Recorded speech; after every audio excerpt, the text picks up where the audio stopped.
다이도지 K의 사건 수첩에 실려있는 네 번째 이야기 소개해드립니다. 와타카케 나나미 추락과 붕괴. 본 소설 앞쪽에 있는 프롤로그 다이도지 K 최후의 사건 네 번째 편부터 낭독 시작합니다.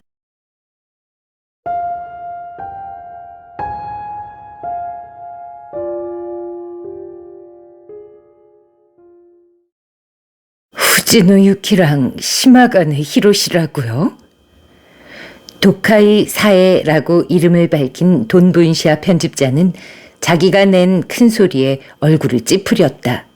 그리고 주위를 둘러보고는 회사 밖 찻집으로 자리를 옮기자고 했다. 그녀는 반강제로 고이즈미 무사시와 다이도지 K를 돈분시아 출판사 밖으로 끌고 나갔다. 도카이 사에는 들치기의 담당 편집자였다.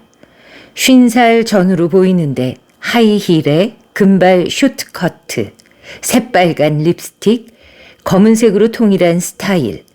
히코사카 나스미와는 다른 의미에서 박력이 있었다. 돈분시아 사옥은 UNS 출판의 40년 묵은 2층 건물과는 차원이 다르게 훌륭한 6층 유리 건물이었다. 로비는 천장이 높다랗게 뚫려 있고 지하에는 돈분 카페라는 찻집까지 있었다. 내부를 구경하고 싶었던 고이즈미는 쫓겨난 것이 다소 불만이었다. 그걸 알아차렸는지 이케부쿠로에 있는 소파는 다 해지고 너덜너덜해진 만화 잡지가 산처럼 쌓인 허름한 찻집에 앉아 물수건으로 손을 닦고 나서 후지노 유키가 살해된 소식에 놀라고 슬퍼하고 자초지종을 알고 싶어한 다음 도카이는 미안한 듯 사과했다. 원래는 응접실로 모셔야겠지만 사정이 좀 있어서요. 회사에서 그 두 사람 얘기는 하고 싶지 않았어요. 너무 나쁘게 생각하지 마세요. 무슨 뜻입니까? 고이즈미의 물음에 도카이는 짧은 머리에 손을 찔러놓고 마구 헝클어뜨렸다. 이야기하자면 긴데 이번에 이 들치기라는 책을 제안한 건 시마가네 히로시였어요. 고이즈미와 다이도지는 놀라서 서로 얼굴을 마주 보았다. 혹시 하타케 도모요시라고 아시나요? 이름은 압니다. 신문에 서평 같은 걸 발표하는 평론가죠. 들어본 적도 없다고 고개를 갸웃거리는 고이즈미를 제지하고 다이도지가 먼저 대답했다. 도카이는 짤막하게 고개를 끄덕였다. 그래요. 문예평론가 하타케 도모요시. 시마가네는 하타케랑 관계가 있는 사람이라 여기서만 하는 얘긴데 시마가네는 이거거든요. 도카이는 직전에 만난 나이토 하스코와 똑같은 제스처를 했다. 하타케 도모요시는 부잣집 아들이라서 말이죠. 평론 활동 외에 하타케 편집 프로덕션이라는 제작 회사도 하고 있어요. 시마가네는 거기에 소속된 기고가였고요. 하지만 하타케 백을 믿고 자기 하고 싶은 일만 한 거예요. 연락이라든지 인맥 만들기, 원고 쓰기, 뒤치다거리 같은 수고스러운 작업은 죄다른 스텝한테 떠맡기고 말이죠. 본인은 어엿한 저널리스트인 척 했지만 책의 아이디어도 전부 남의 거였는걸요. 도카이는 커피가 각자의 앞에 놓이기를 기다렸다가 다리를 반대로 꼬았다. 검은 스타킹이 무릎 위에서 광택을 발했다. 50 다 된 여자의 허벅지 따위 보고 싶다고 생각해 본 적이 한 번도 없었건만 고이즈미는 시선을 뗄 수 없었다. 도카이는 전혀 개의치 않고 다리를 그냥 드러낸 채 설탕 봉지를 휘두르며 말을 이었다. 말이 좀 지나쳤을지도 모르겠네요. 시마가네 때문에 하도 여러 가지 일이 있어서요. 저 지금 그 사람한테 심한 편견을 가지고 있거든요. 그 점 염두에 두고 얘기를 들어주세요. 아무튼 시마가네가 그런 식으로 방자하게 구니까 결국 제작회사 스태프 일동이 열받아서 한꺼번에 사표를 낸 거예요. 시마가네는 자기가 잘못했다는 생각을 전혀 안 한 것 같지만 하타케 도모요시도 바보는 아닌데다가 다른 여자, 아니 다른 남자가 생긴 탓도 있어서 결국 시마가네가 쫓겨났어요. 그런 난리법석을 치느라 들치기 작업이 늦을 대로 늦어졌고요. 그만두기 전에 스태프가 세운 기획은 회의에 통과돼서 2월, 그러니까 이번 달에 책이 출판될 예정이었기 때문에 하타케 쪽 사정 따위 우리가 알 바 아니니까 연말까지 원고를 보내지 않으면 곤란하다고 했죠. 뭐 솔직히 말해서 협박을 한 셈이죠. 협박당한 하타케 도모요시가 불쌍해지게 느껴지는 웃음이었다. 하지만 실제로 책이 안 나오면 제일 곤란한 사람은 저 아니겠어요? 그래서 임시 스텝으로 후지노 유키를 소개했던 거예요. 하타케 도모요시한테 말입니까? 그래요. 후지노 씨는 독창성도 없었고 좋은 의미에서나 나쁜 의미에서나 뻔뻔함이 부족했어요. 자기도 그걸 알고 있었는지 프리 활동에 한계를 느끼는 것 같더군요. 하지만 자료 수집은 잘했고요. 문장도 좋고 기고가로서는 우수했거든요. 하타케 도모요시야 기왕이면 여자보다 미소년이 좋았겠지만 이건 어디까지나 일이니까요. 후지노 씨한테 들치기 제작 뒷수습을 맡기게 됐죠. 하지만 시마가네가 그렇게까지 죄다 내팽개치고 그만둔 걸 아무도 몰랐으니까 마감이 한 달 남은 단계에서 전원이 새파랗게 질렸지 뭐예요. 무슨 뜻입니까? 기획서가요. 기획서 상태 그대로였다는 거예요. 인터뷰 상대한테 연락도 안 하고 승낙도 안 얻었지. 글은 한 글자도 안 썼지. 되레 기분이 상쾌할 정도로 깨끗한 백지 상태더군요. 처음에 하타케 도모요시는 시마가네한테 작업이 80%쯤 진척됐다고 들었던 모양이에요. 그런데 사무실을 홀랑 뒤집어 엎어서 찾아낸 건 들치기라는 라벨만 붙어있고 속은 텅 빈 플로피 디스크 뿐이었어요. 그래서 후지노 씨가 그 뒷감당을 하게 됐군요. 그래요. 도카이의 설명은 히코사카 나스미의 얘기와 일치했다. 원고를 거의 전부 후지노가 쓰게 됐지만 특히 중요한 것이 들치기 상습범의 인터뷰 기사였다는 것이다. 후지노는 히코사카에게 그런 사람을 모르느냐고 물었고 사정을 모르는 히코사카 나스미가 시마가네 히로시를 소개하고 말았던 것이다. 후지노 씨한테는 미안한 일을 하게 됐지 뭐예요. 이 일이 그렇게 꼬일 줄 알았더라면 문제 일으킨 사람이 시마가네 히로시라는 남자라고 분명하게 가르쳐 줬을 텐데요. 시마가네는 후지노 씨를 함정에 빠뜨린 거예요.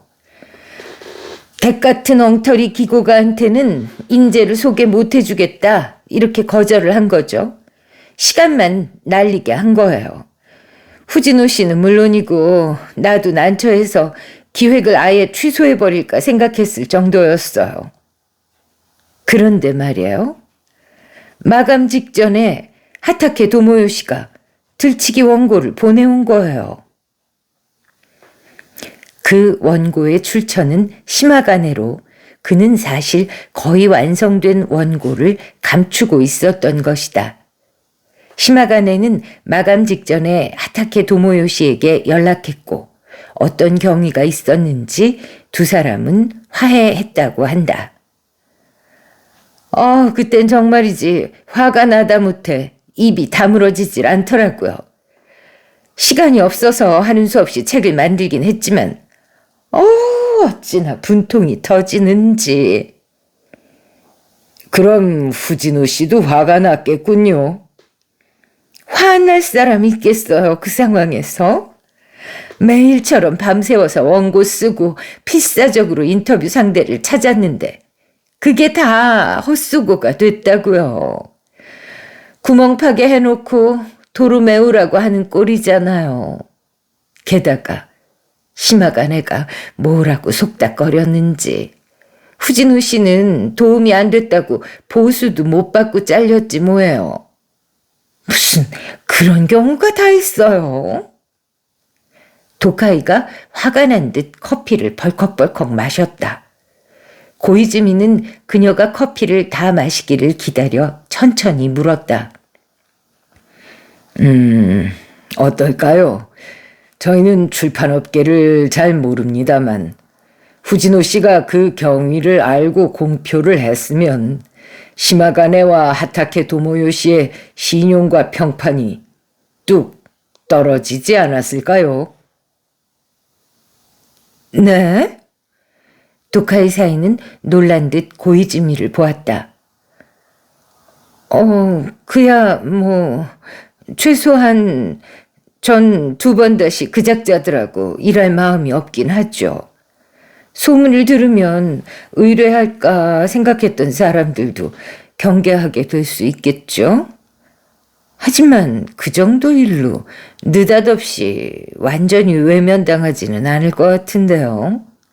피해를 입은 건 어디까지나 후진호 씨 개인이고 후진호 씨 자신은 얼마든지 대체가 가능한 힘없는 자유기고가니까요. 그야 이 세계에도 윤리가 있고 규칙도 있죠. 하지만 최종적으로는 완성된 작품이 전부인걸요. 후진호 씨도 아마 문제를 일으키려고 하진 않았을 거예요. 그래봤자 자기가 받는 상처가 더 커질 테고요. 그러고 보면 후진호 유키는 UNS 출판의 히코사카 나스미에게도 그 트러블에 관해 상세한 이야기를 전혀 하지 않았다. 도카이 씨는 이 책의 완성도 자체에는 만족을 하시는군요.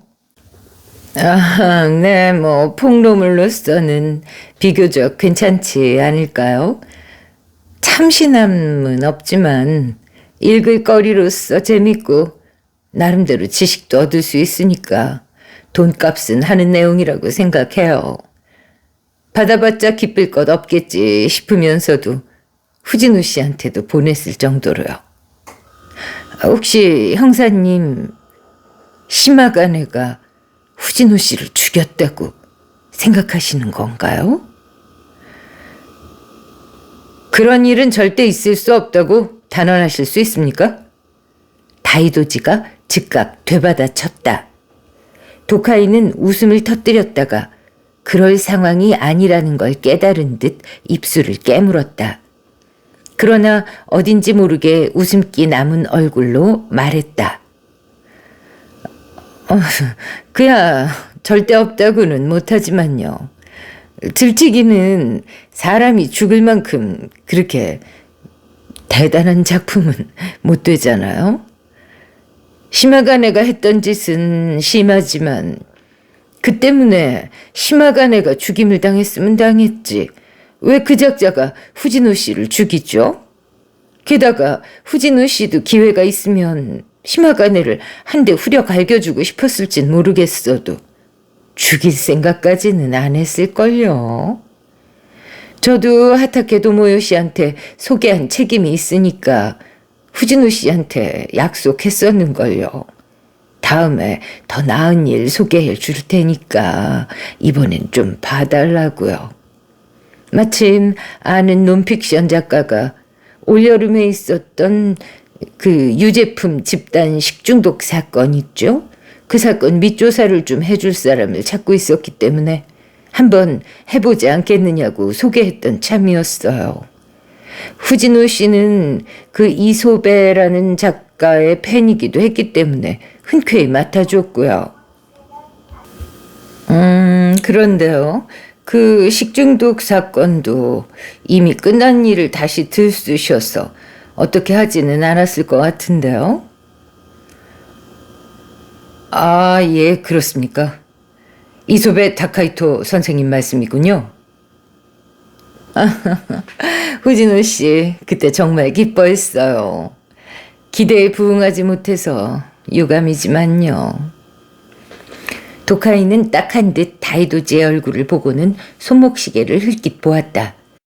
지금 당장이라도 일어설 듯한 표정에 도카이를 붙들려고 고이즈미는 줄곧 이상하게 생각했던 것을 물어보았다. 시마가네 히로시 씨는 범죄 저널리스트라는 직함을 쓰던데요. 아, 네. 자기한테 어떤 직함을 붙일지는 본인의 낯가죽 두께여야 하니까요. 시마가네 히로시가 배우를 고용해서 후지노 씨를 테스트했던 건 도카이 씨도 알고 계셨군요. 그건 후진우 씨한테 들었어요. 자주 있습니까? 그런 테스트가. 그럴 리 없잖아요. 무슨 본격 논픽션도 아니고. 보통 인터뷰에서 상대방이 한 말이 사실인지 아닌지 일일이 확인 같은 거 안 해요. 그러니까 말했잖아요. 그건 시마가네가 심술 부린 거였다고요. 그렇기는 해도 시마가네 씨는 대체 어떤 양반인지 모르겠군요. 어떤 사람이라뇨? 본인한테 들은 얘긴데 시마가네 씨는 범죄자 혹은 원래 범죄자였던 인물들을 확보하고 있다고요. 그런 상대방을 대체 어떻게 어디에서 찾아내는가 싶어서 말입니다. 도카이 사이는 도로 자리에 앉았다. 아, 그렇게 정색을 하고 물으시니까 난처하네요. 어디선가 조달을 해와요. 뭐 예를 들면요. 해외여행의 함정이라는 책입니까? 마침 잘 됐군요. 제가 아는 사람 중에 마약 소지로 태국 교도소에서 복역했던 친구가 있거든요. 뭐 이런 식이에요. 그리고는 그 누군가를 데려오고요. 그래서 그게 사실인지 아닌지 확인한 적이 있습니까? 아유, 물론 있을 리가 없. 도카이는 말하다 말고 놀란 듯 고이즈미를 쳐다보았다. 아니, 잠깐만요. 방금 말씀하신 거 실제로 있었던 일입니까? 뭐가요? 시마가네 씨가 태국 교도소에 있었던 사람을 데리고 왔다는 얘기 말입니다. 네, 사실이에요. 작년에 Dangerous Tour라는 책을 냈을 때, 설마, 시마가네가 데려오는 인간들이랑 인터뷰를 하면 법에 저촉된다든지, 뭐 그런 건 아니겠죠? 아닙니다.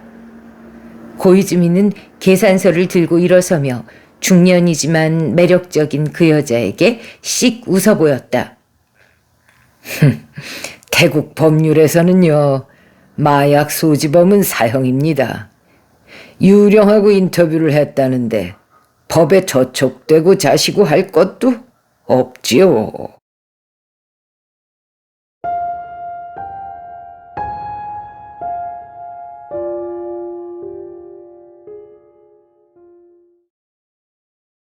일장 구불구불한 산길로 차를 몰던 중에 핸들에 불길한 무게감이 느껴졌다. 동시에 길에 자갈이 굴러 떨어졌다. 다이도지는 어금니에 힘을 꽉 주고 속도를 늦추었다.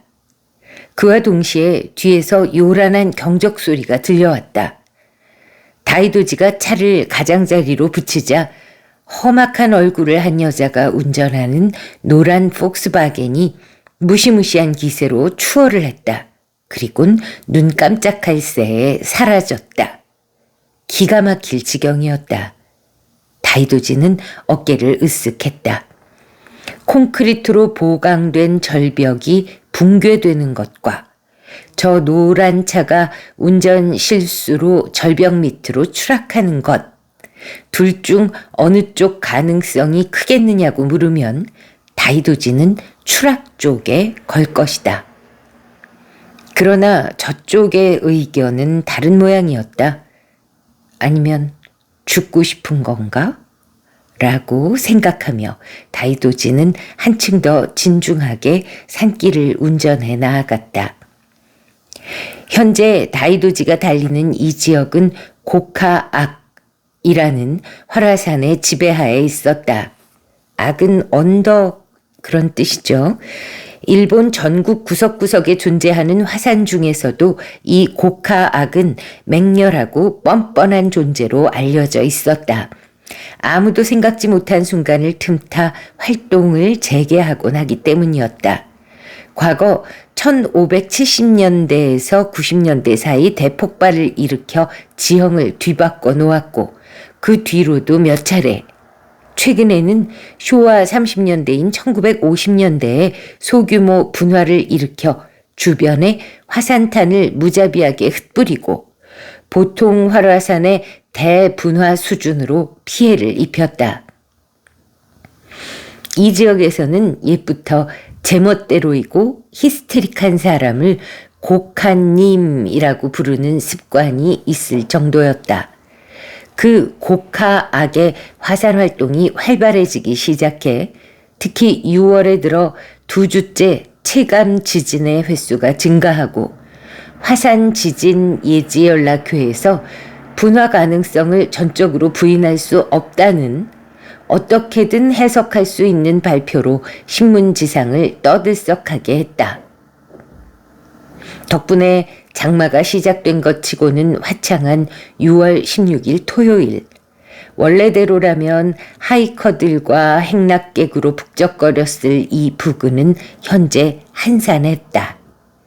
이 도류 가도에 들어선 뒤로 다이도지가 봤던 차는 아까 지나간 폭스바겐을 포함해서 5대 정도였다. 젠장.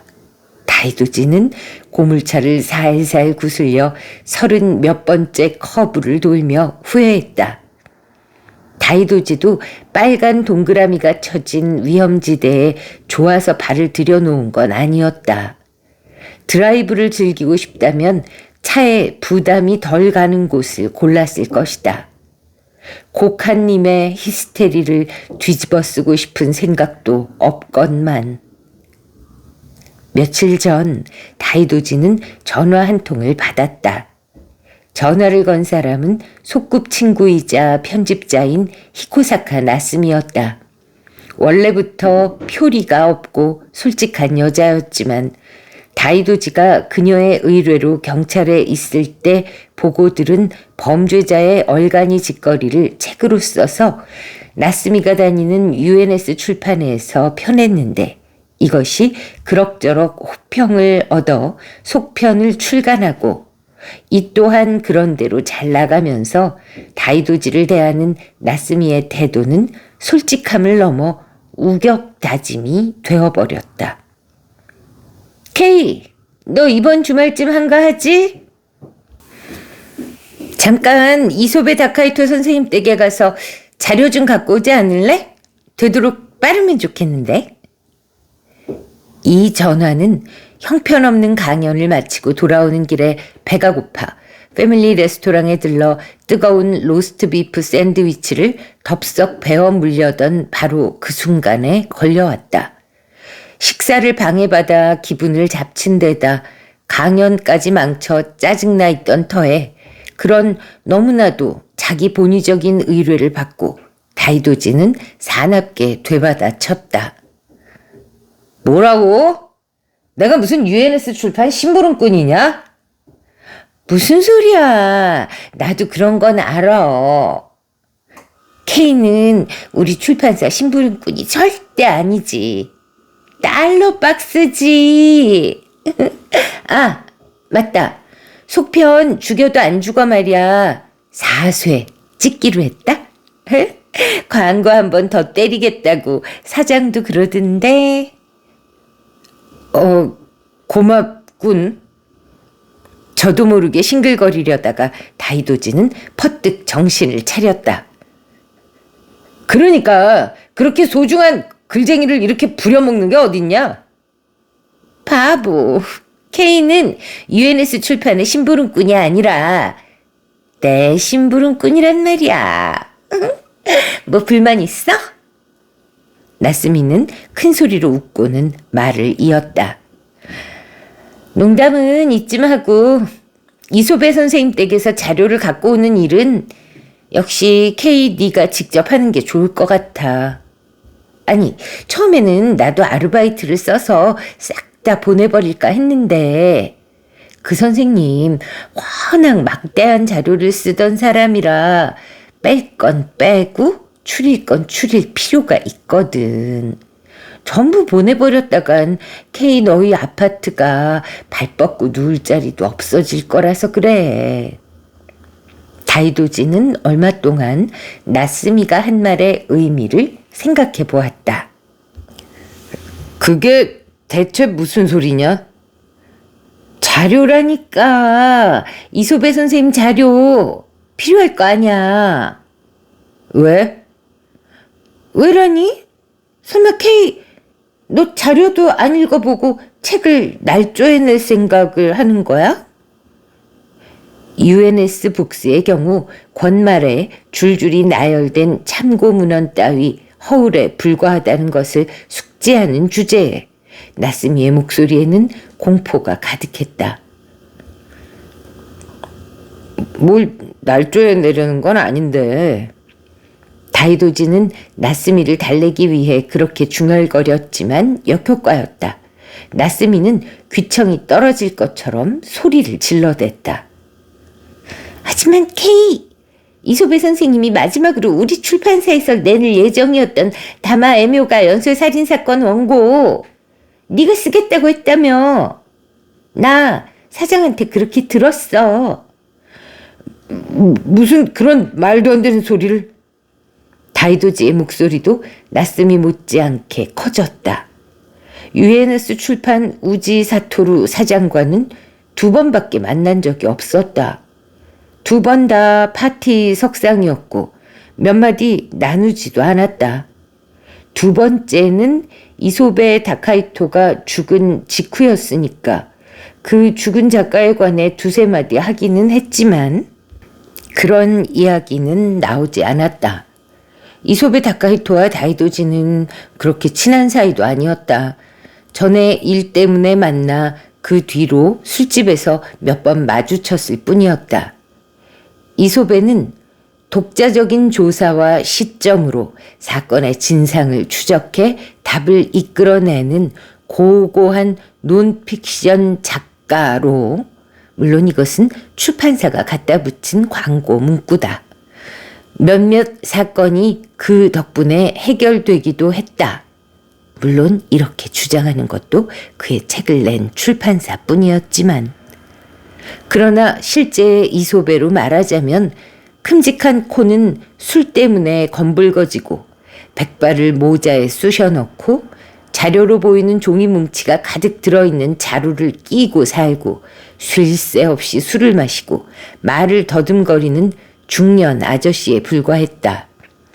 전직 경찰관인 다이도지를 취재하려 든 순간 이 아저씨의 형상이 순식간에 날카롭게 변한 데는 놀라지 않을 수 없었지만 결국 다이도지는 얼굴 사진과 실제 사람을 비교하는 방법 등을 이야기해 줘야만 했는데 그렇다고 해서 다이도지와 이소베의 관계가 그 이후 발전하거나 달라진 건 아니었다.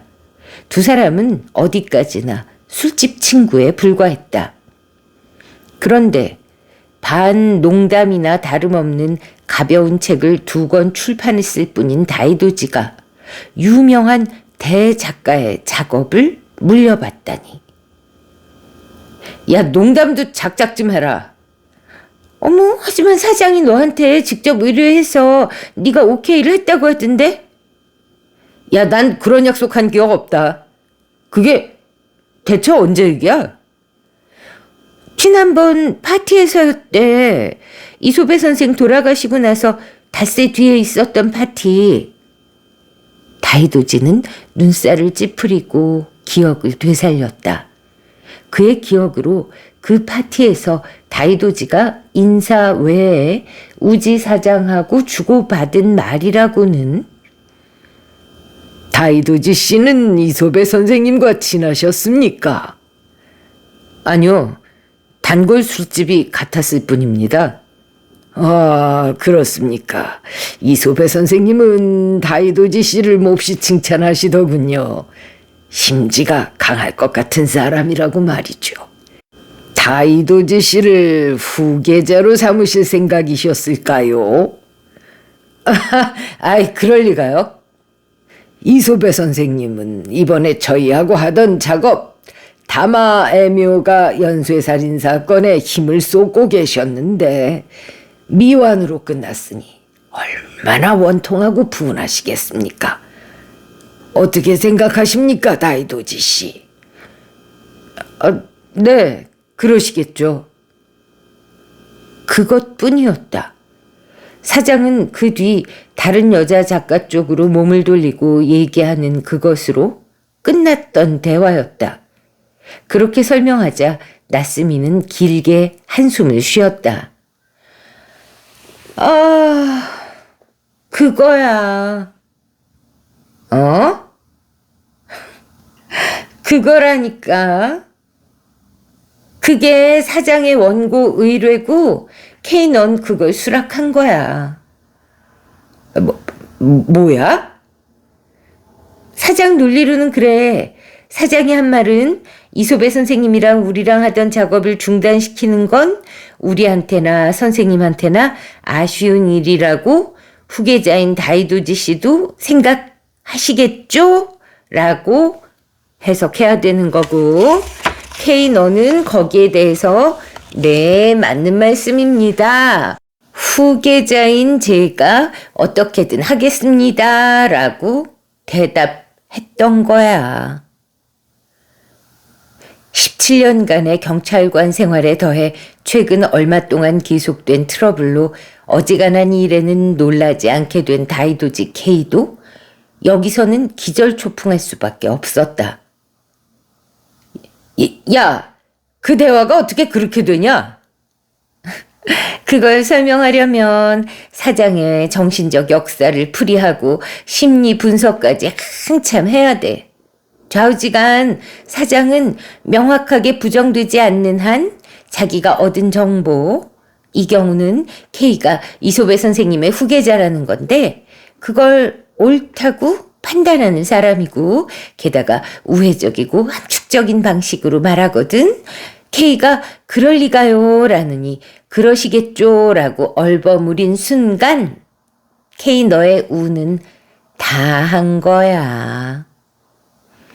부정과 항의를 되풀이했지만 소용없었다.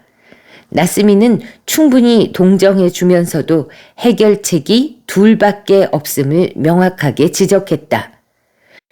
원고를 쓰든지 이 업계를 떠나든지. 이소베 다카이토의 원고를 쓰지 않고 이 일을 계속하는 것은 무리다. 왜냐하면 사장은 벌써 다이도지가 이소베의 원고를 이어받았다고 외부 사람들에게 떠벌리고 다니는 중이다. 지금 거절하면 사장의 체면이 구겨지고 사장은 자기 체면을 구긴 사람을 절대 그냥 두지 않는다. 게다가 다마 애묘가 살인사건의 피해자 중 한 사람이 사장의 친척이기 때문에 사장은 이 사건에 개인적으로도 깊은 관심을 갖고 있다. 다이도지는 최후의 저항을 시도해 보았다. 하지만 술집에서 만났을 뿐인 그것도 글쟁이로서는 초짜. 아니, 완전 아마추어나 다름없는 내가 이솝의 선생이 하던 일을 이어받았다간 사방에서 항의가 날아들 텐데, 그 제자나 다른 출판사에서 하는 게. 그건 아마 괜찮을 거야. 나스미는 명랑하게 대답했다. 유족인 조카의 허가는 이미 얻었고 전에 썼던 작품에서 우익하고 경찰하고 모 종교단체의 심기를 건드린 이래로 이솝의 선생님 제자라고 하던 사람들이 싹 다 달아나 버렸거든. 다른 출판사들도 몸을 사리고 있으니까. 최근에 일이 그렇게 돌아갔다면 어디서도 항의가 들어올 것 같진 않았다. 잠깐, 그러고 보니까 이솝의 다카이토는 어쩌다가 죽은 거냐? 신문에는 사고라고 돼 있던데 설마. 당황한 다이도지의 질문에 나스미는 서슴없이 대답했다. 자택에서 사고로 죽었다던데? 이솝의 선생님 때 두메 산골에 있는 목조 산장이거든? 어느 날 별이라도 보고 있었는지 2층 발코니 난간이랑 같이 추락을 했어. 운 나쁘게도 바로 밑에 철책이 있어서 그게 얼굴에 푹. 끔찍해. 암튼 사고가 일어난 게 토요일이라서 말이야. 이솝의 선생님 혼자 살았거든. 그리고 파출부는 주중에만 왔기 때문에 발견이 늦어진 거야. 글쎄, 월요일 아침까지 방치돼 있었다지 뭐야. 진짜 싫어. 사람은 정말 어디서 어떻게 죽을지 모른다니까. 그러게 말이다. 뭐 그런 상황이니까 케인 네가 직접 자료를 가지러 가는 게 좋다고 생각하는 거야. 한 바퀴 빙 돌아 나스미는 처음 이야기로 돌아왔다. 조카라는 사람이랑 얘기해봤는데 원한다면 얼마든지 자도 된대. 언제 갈지만 알려주면 관리인한테 방이랑 식사 준비시키고 문도 열어주게 하겠다고. 친절하잖아. 그야 그렇지만 자고 가라니. 이솝의 선생 집이 대체 어디에 있다는 거냐? 어머? 아까 말했잖아. 선생님은 도쿄에서는 UNS 출판 빈방에서 지냈지만 자료는 선생님이 사고로 죽은 바로 그 산장에 보관을 했거든. N현이랑 Y현의 경계, 고카악 근처야. 이제 알겠지? 얼른 가는 게 낫다는 걸? 안 그러면 화산이 터져서 자료가 전부 용암에 떠내려갈지도 모른단 말이야. 그런 까닭으로 다이도지는 25년 된 고물차를 살살 구슬려 지진이 빈발하는 이런 산길을 식은땀을 흘리며 달리는 중이었다. 40몇 번째 코너를 무사히 돌자 터널 입구가 보였다. 그와 동시에 노란 폭스바겐이 보였다. 폭스바겐은 터널 옆 가드레일을 쓰러뜨리고 앞부분을 허공에 내밀고 있었다. 2장. 다이도지는 차를 조용히 몰아 폭스바겐 뒤에 세웠다. 차에서 내리자 사나운 고함 소리가 메아리쳤다. 드디어 왔군. 뭐야 그 고물차는. 하루 온종일 이러고 있을 뻔했잖아. 폭스바겐 운전석에 앉은 여자가 낸 소리인 모양이었다. 다이도지가 뭐라고 대꾸하기도 전에 여자가 말을 이었다. 멍청하게 보고 있지만 말고 어떻게 좀 해. 머리 나쁜 거 아니야? 이 상황이 안 보여. 남자잖아.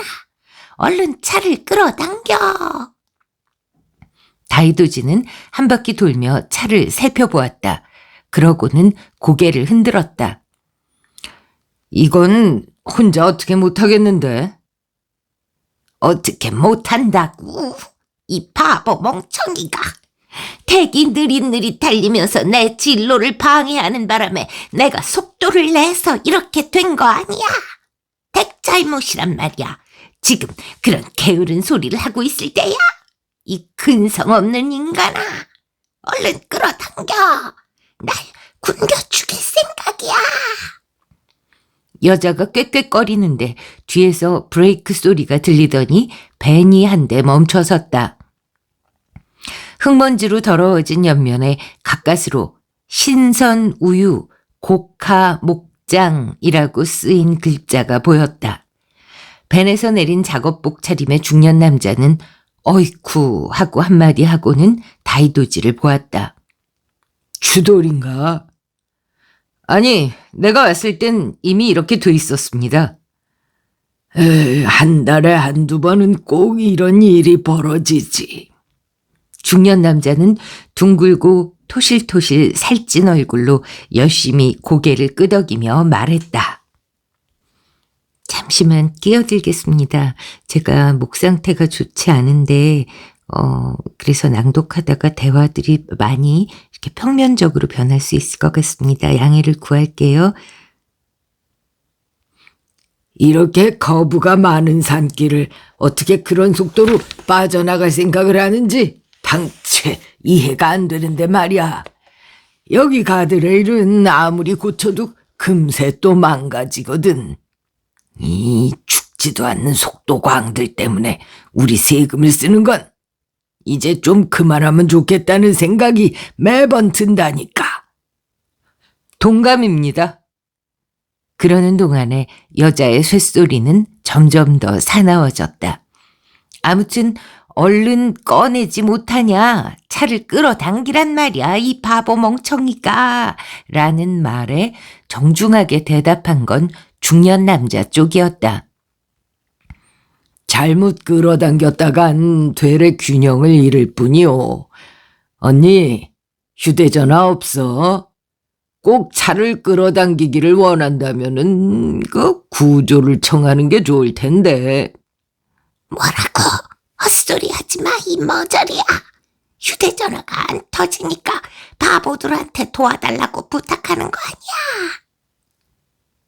부탁하는 줄은 미처 몰랐다고 다이도지는 생각했고 중년 남자와 마주 보았다. 여자가 길길이 날뛴 듯 폭스바겐이 세차게 흔들리면서 차가 슬금슬금 앞으로 나아갔다. 다이도지와 중년 남자는 관자놀이를 극적이며 뒤로 물러섰다. 그러자 즉각 요란한 고함이 쏟아졌다. 어떻게 좀 해봐. 남이 죽는 걸 멍청하게 보고만 있을 작정이야. 본인이 죽고 싶어 하는데 말려봤자 소용없잖아. 누가 죽고 싶어 한다는 거야. 어떻게 생겨먹은 여자인지 다이도지의 위치에서는 전혀 보이지 않았지만 이 고약한 어조로 보건대 세상 사람들이 자기를 위해주는 게 당연하다고 착각하는 타입의 인간일 것 같았다. 아닌 게 아니라 그런 사람이 죽고 싶어하는 일은 있을 수 없었다. 다이도지는 한숨을 쉬고 지적했다. 아, 죽고 싶은 게 아니면 왜 후진을 안 하는 거지? 뭐야? 왜 후진을 안 하느냐고. 남의 도움을 받는 것보다 그 편이 훨씬 빠를 텐데. 산길은 주죽은 듯 고요해졌다. 멀리서 산새가 지저귀는 소리가 들려왔다. 어렴풋이 땅울림 비슷한 소리가 들렸다. 고카악이 분화했나 하고 마음을 졸였지만 중년 남자는 아랑곳하지 않고 귀에 꽂아두었던 담배를 빼 불을 붙였다.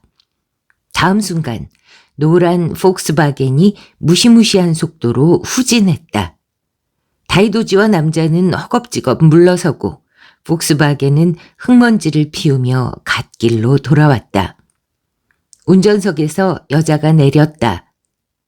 다이도지가 예상했던 것만큼 젊지는 않았다. 머리를 포니테일로 묶고 선글라스를 쓰고 화려한 주황색 탱크톱을 입고 분홍색 펌프스를 신었다. 치아는 새로 칠한 병원 벽처럼 하얀 것이 도저히 타고난 것처럼 보이지는 않았다. 본인은 20대 후반으로 통할 거라고 생각할지 모르지만 주름투성이 피부도 그렇고 축 늘어진 엉덩이도 그렇고 아무리 봐도 40대였다. 선글라스를 벗은 얼굴을 가까이서 보고 다이도지는 생각을 고쳤다. 아니, 어쩌면 50대일지도. 이 망할 자식. 여자는 다이도지의 코끝에 손가락을 들이댔다. 약하디 약한 여자가 곤경에 처해 있는데 웃음거리로 삼다니. 어떻게 생겨먹은 신경이야? 잠깐, 댁은 다케다 아니야? 지금 뭐 하는 거야? 여자는 중년 남자 쪽으로 몸을 돌렸다. 다케다라고 불린 중년 남자는 가슴 주머니에서 볼펜을 꺼내 왼쪽 팔에 뭐라고 적는 중이었다. 대개 그 광나는 세차 번호를 적는 거야. 현청 토목과에서 망가뜨리는 작자를 발견하면 알려달랬거든. 무슨 소리야? 여자의 목소리에 어렴풋이 불안이 스며들었다. 다케다는 그것을 눈치챘는지 즐기듯 천천히 대답했다. 댁은 공공기물을 파손한 거야. 변상할 의무가 있지. 웃기지 마. 누가 변상 같은 걸 할까봐. 여자는 덤벼들려 했지만 다케다는 의외로 민첩하게 여자의 손톱을 피했다.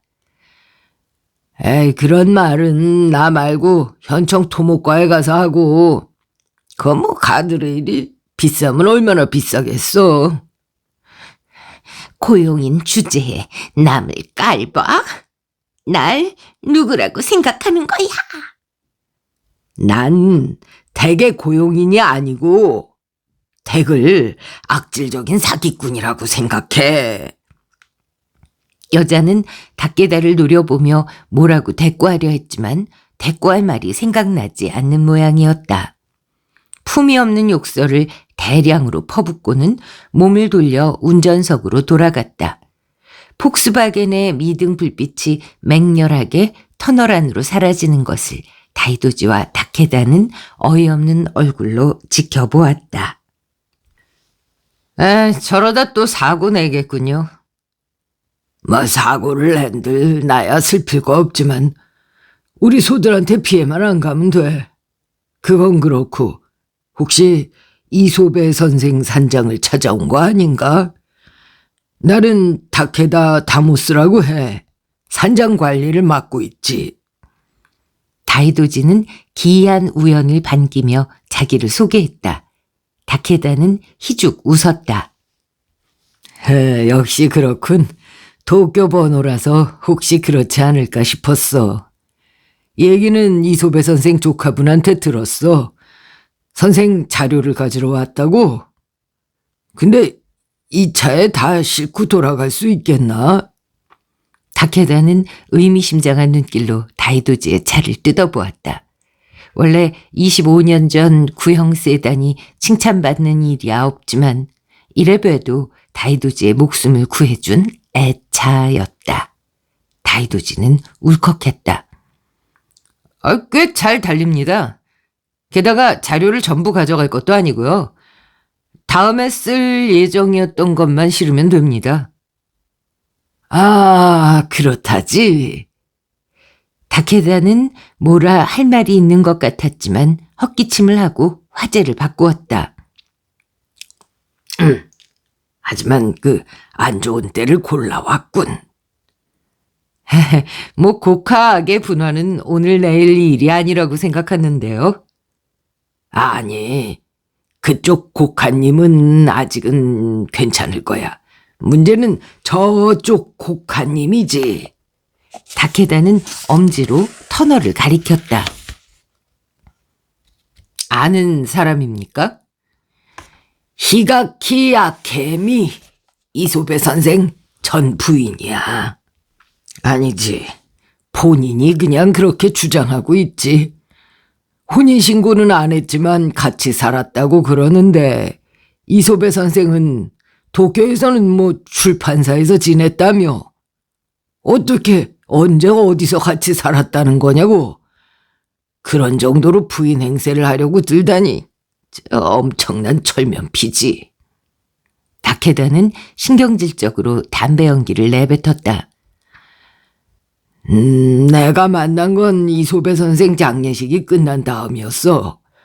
우리 형수가 선생 댁에서 파출부를 했는데 도쿄에 있는 유이치 씨, 그러니까 조카 일가가 유품을 정리하러 온다고 해서 부탁을 받고 방을 준비해두러 산장으로 갔거든.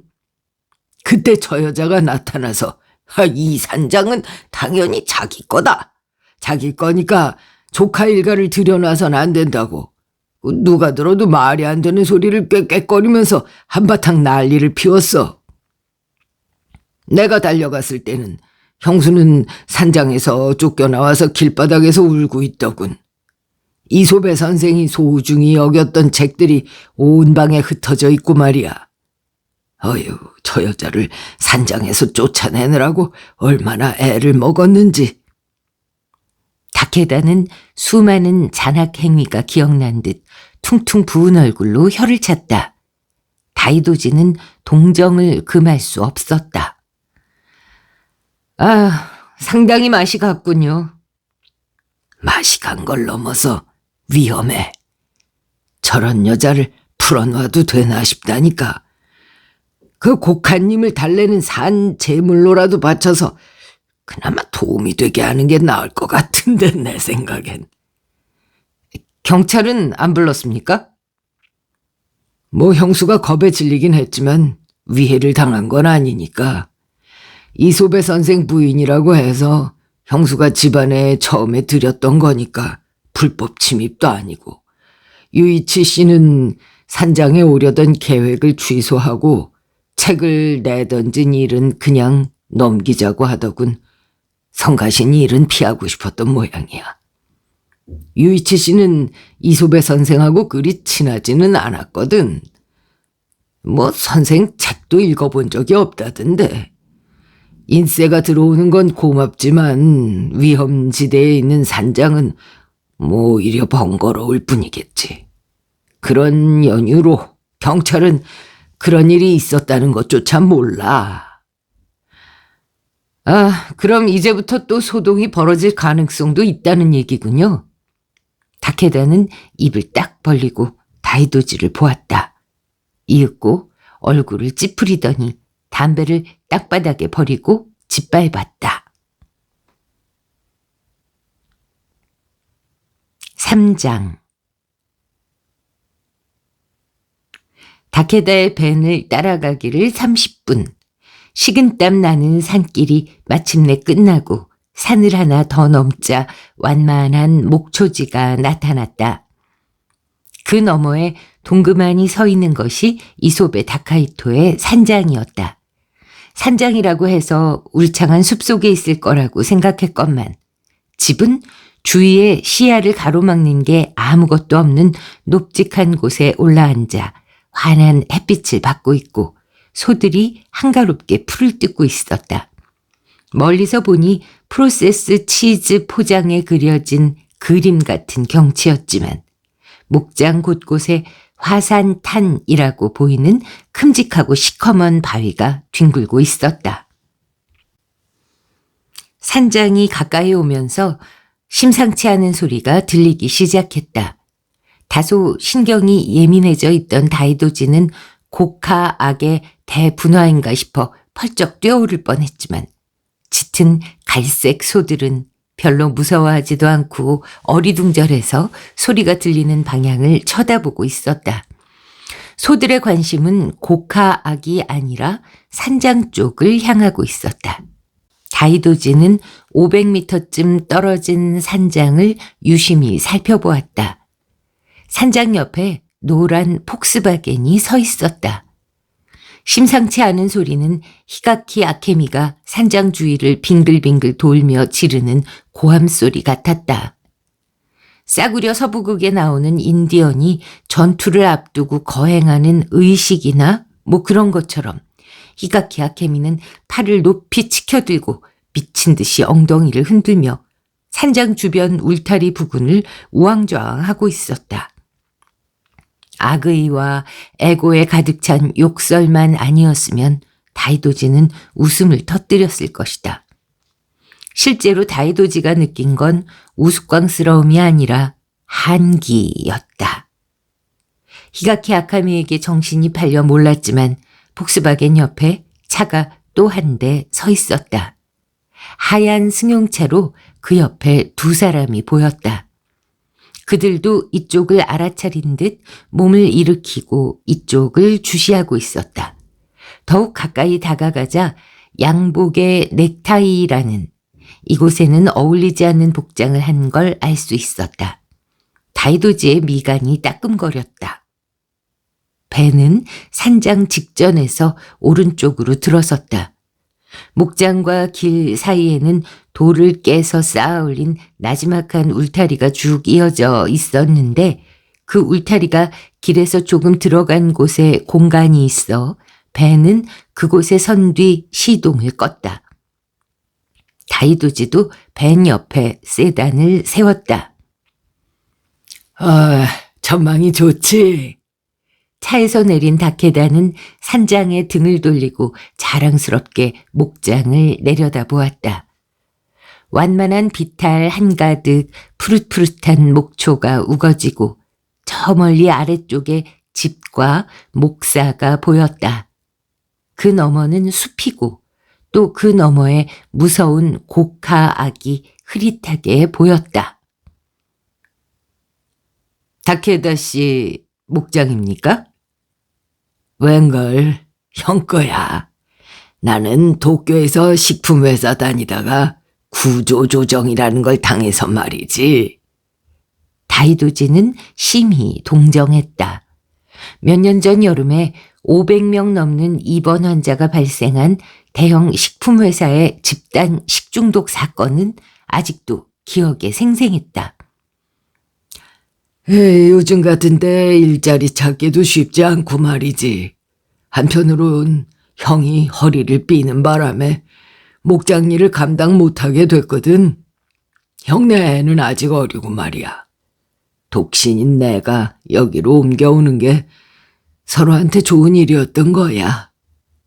이 목장 일이라는 게 뭐 떼돈 버는 일은 아니지만 도쿄에 아파트를 판 돈도 있어서 여기서 평범하게만 살면 뭐 돈도 별로 안 드니까. 끝내주게 맛있는 우유를 줄 테니까 이따가 아래쪽 집에 들르라고. 어? 내가 직접 짠 최고의 우유를 주지. 다케다는 느긋하게 얘기를 계속했지만 다이도지는 제정신이 아니었다. 뒤에서 히가키 아케미가 질러대는 소리가 끊일 줄 모르고 들려왔기 때문이다. 에이, 거참 시끄럽군. 내가 매일 빠짐없이 목장 주위를 둘러보는 걸 알 텐데 얼른 꺼지면 좋잖아. 다케다 다모스는 머리를 극적이고 산장으로 다가갔다. 이봐, 이 집에 손가락 하나만 대봐. 이번엔 가만 안 있을 줄 알아. 히스테릭하게 소리를 질러대던 아케미는 다케다 쪽으로 돌아섰다. 웃기지 마. 여긴 내 집이야. 그런데 죄 판자질을 해서 못질을 해놨으니 들어갈 수가 없잖아. 얼른 열어. 이 바보 자식아. 집주인이 댁을 들여놓지 말랬어. 다케다는 얼굴을 찌푸리며 대답했다. 아케미는 엉덩이에 손을 얹고 고압적으로 말했다. 댁은 바보야? 집주인이 나라고 하잖아. 유언이라는 건 몰라. 이소베 다카이토는 죽기 직전에 이 집을 나한테 남긴다고 했단 말이야. 죽기 직전에? 다이도지는 어이가 없어 혼잣말을 했다.